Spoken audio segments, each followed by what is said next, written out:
If you want to achieve your Daniel Park glow up and get the physique of your dreams, you usually have to pick one of two choices. Either burn fat or build muscle. But what if you could do both at the same time? Well, obviously, that's impossible. Or is it?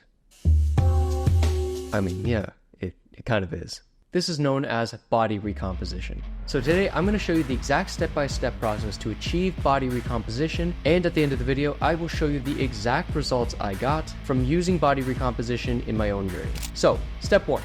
Assess your power level. AKA, we need to figure out if body recomposition works for you. Because for some of you guys, body recomposition will not work. So here's how it works. In My Hero Academia, Fat Gum has the ability to store energy he takes from attacks into his fat. He can then channel that energy into his own powerful attack by burning the fat on his body. But once all of his fat is used up, he can't use that ability again. Only until he puts on that fat again will he have the potential to turn that fat into energy for his own strength. Body recomp almost works exactly like that. It's simply just using your fat as energy to build muscle. So as long as your body has fat to use for energy and has room to put on muscle, body recomp is gonna work. Okay, that's great, we know how it works, but who exactly does it work for? Well, there are actually 3 types of people. First type is if you are a gym noob. If you're a gym noob, you have the best potential for body recomposition. Most of you guys will likely have a skinny fat build, so you have a lot of potential energy to build muscle and a lot of potential muscle to put on.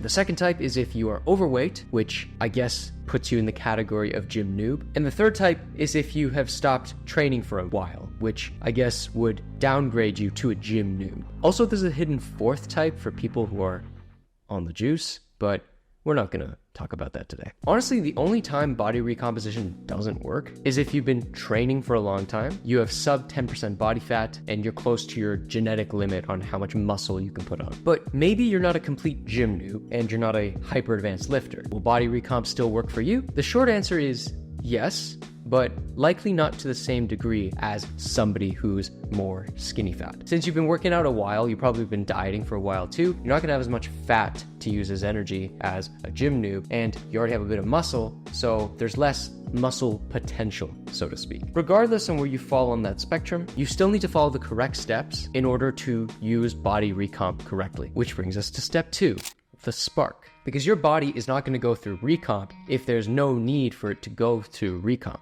I'll put it this way. Let's say you build a nice shelter for yourself, i.e. some walls to protect yourself from some very large human beings. You do in fact have extra material to make those walls stronger, but the government says, oh, there's no need to make the walls stronger than they are. We're already well protected. Nothing bad could possibly happen.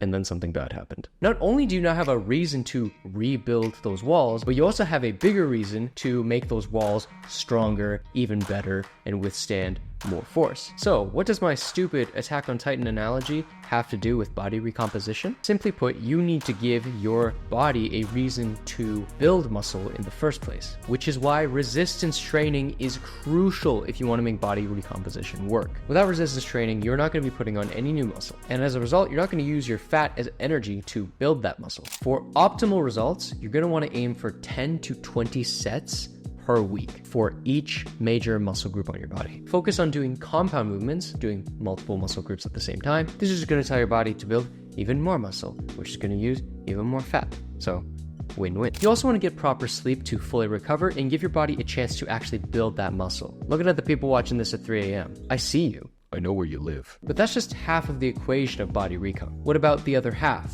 burning the fat? So let's move on to step 3, the diet.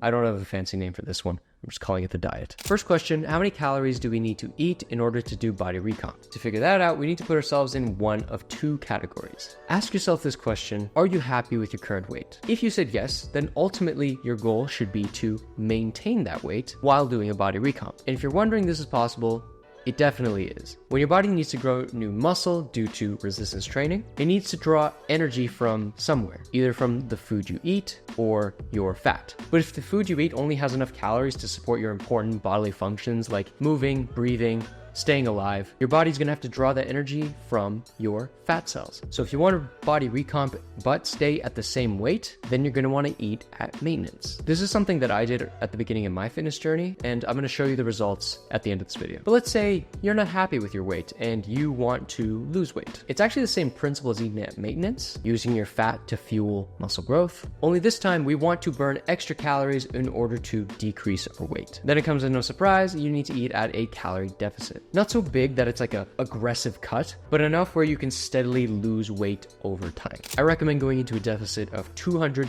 to 500 calories and no more than that. But regardless of which group you fall under, there's another crucial step that you have to do. And if you don't, everything falls apart, your life will be ruined, you never achieve your dreams, and you're just sad on the floor. See, when your focus is losing fat while building muscle, you need to do all that you can to maintain that muscle, especially if you're in a calorie deficit. In fact, there was a study done looking at 2 groups of people. Both groups were in a calorie deficit, eating only a few calories per day, and resistance training. However, one of these groups saw a 50% reduction of lean body mass, while the other saw a notable decrease in body fat mass and maintained the most amount of lean muscle mass. What do these groups do differently? Well, the first group ate at the recommended daily amount of protein, which was about 0.8 grams per kilogram of body weight, while the second group nearly ate double at about 1.6 grams per kilogram of body weight, or 0.7 grams per pound of body weight. If you want to burn fat while building as much muscle as you can, you need to prioritize protein. Not only is this going to help maintain and build muscle, but eating a high protein diet is going to keep you a lot more satiated. So you're going to feel more full, which will allow you to control the amount of calories you eat. I and many others recommend people get 0.8 to 1 gram of protein per pound of goal body weight.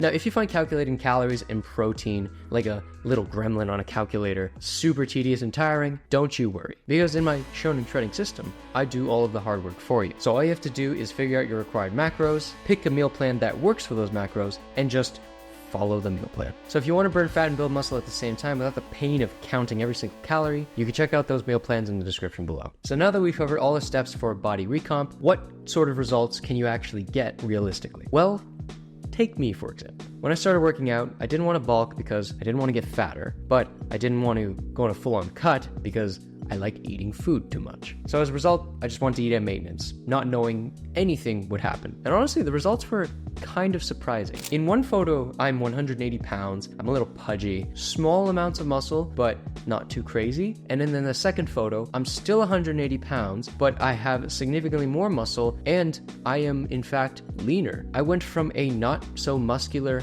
pudgy guy to a more muscular, less pudgy guy. And while my weight never changed, I found myself over time looking leaner, getting stronger, and putting on more muscle despite eating at maintenance for like 2 years straight. But just because these are my results doesn't mean these are going to be your results. The important thing is to pay attention to the right details, because body recomposition can be a little hard to measure. Since the scale's not going to tell you anything, you need to actually take photos of yourself, take measurements around your waist, around your chest, see if you are losing that waist and, well, growing that chest. Another little disclosure, if you do decide to do body recomp, is that you're not going to be getting muscle as fast as if you did a bulk, and you're not going to be losing fat or weight as fast as if you did a regular cut. But that's not necessarily a bad thing. If you like steady progress and you want to stay constant weight year-round, recomp is probably the right decision for you. A lot of people think body recomposition is a magical fitness hack, but it really isn't. It's just a natural process that your body does all the time, and it's a nice tool that you can take advantage of. But you still need to put in the work, like finding the right exercises for your particular workout. So watch this video right here if you want an ultimate compilation of exercises to train every single muscle on your body that will help you achieve an anime level physique.